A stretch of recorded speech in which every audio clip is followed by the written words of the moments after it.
Hello everyone, welcome back to my page. तो आज हम आए हैं राम कुमारी वेटरनरी कॉलेज में, जो कि लोकेटेड है मुकुंदग्रह मंडी में। मेरे हिसाब से ये बहुत बेस्ट कॉलेज है। मुझे पर्सनली बहुत अच्छा लगा कॉलेज। कैंपस बहुत बड़ा है। फिर उसके बाद कई सारे फैकल्टीज़ हैं, बाजू में ही हॉस्पिटल है। ये वेटरनरी कॉलेज है। बाजू में मतलब पूरे ऑफिशियल्स, मतलब जो चेयरपर्सन है वगैरह सारे बैठते हैं। स्टूडेंट्स को बस फैसिलिटी भी प्रोवाइड की गई है। सामने ही गर्ल्स और बॉयज़ का हॉस्टल है। 2 सीटर रूम्स अवेलेबल है। अगर किसी को 1 सीटर भी रूम चाहिए, वो भी मिल सकती है। मेज़ भी काफ़ी अच्छी है। पर्सनली मुझे बहुत अच्छी लगी। और यहाँ के जो डीन है, उनको पर्सनली बहुत अच्छा एक्सपीरियंस है। फ्रॉम लास्ट 17 टू 18 ईयर्स वो प्रैक्टिस कर रहे हैं। और all over countries, all over abroad वो घूम के भी आया है फॉर वेटरनरी पर्पस। तो चलिए और आज हम स्टूडेंट से भी बात करेंगे जो कि महाराष्ट्र से है। यहाँ पे मतलब मोस्ट प्रोबेबली 50% स्टूडेंट्स महाराष्ट्र से ही है। तो ये आपके लिए, आप इस कॉलेज को भी कंसीडर कर सकते हैं। तो आइए चले देखते हैं।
Hello everyone. तर आज आपण आलो आहोत रामकुमारी कॉलेजमध्ये वेटरनरीसाठी.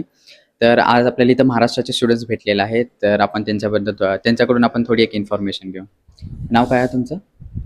सर माझं नाव अथर्व काटकर, कुठं नाही? कोल्हापूर.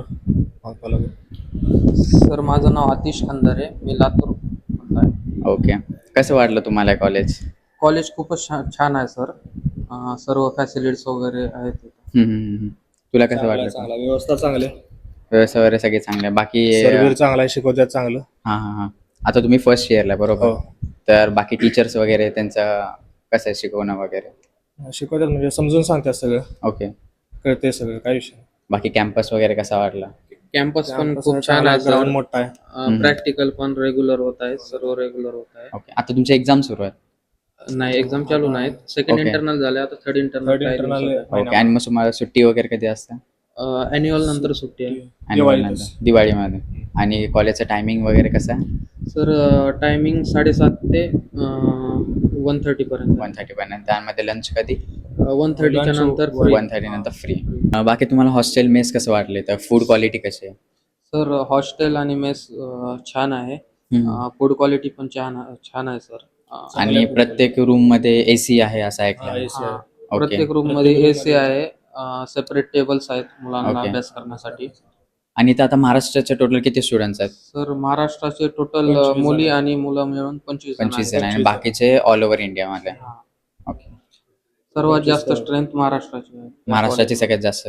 हॉस्टेल रूम मध्ये टोटल किती जण आहेत? म्हणजे एका रूम मध्ये किती स्टुडंट आहेत? सर एका रूम मध्ये सरासर 3 स्टुडंट असते. म्हणजे अशा काही रूम आहेत 4-4 जण आहेत त्यात. ओके. म्हणजे 3-3 आपल्या नवीन हॉस्टेलमध्ये 2-2 हा, हा. म्हणजे ज्या रूम जेवढे- मोठ्या आहेत त्याच्यामध्ये 4 जण 4 आहेत. जण. ज्या रूम छोट्या आहेत त्याच्यामध्ये 3 जण आहेत. तर ओके. इनफ स्पेस आहे सर्व. इनफ स्पेस व्यवस्था आहे चांगली हॉस्टेल. केली. कुठल्या साईडला आहे तुमचं हॉस्टेल? सर जवळच आहे. जवळच आहे. 500 मीटर ओके. वरती आहे. 600 मीटरवर आहे. ओके. ओके. नवीन हॉस्टेल नवीन इथं हॉस्टेल बनतंय. समोर होतं. तर तुम्ही बघू शकता स्टुडंट्सचे पण खूप चांगले रिव्ह्यूज आहेत. हे कॅम्पस पण खूप चांगलं आहे. पर्सनली मला हे कॅम्पस खूप आवडलं आहे. तर जर तुम्हाला ॲडमिशन घ्यायचं असेल तर तुम्ही आजच कॉन्टॅक्ट करा.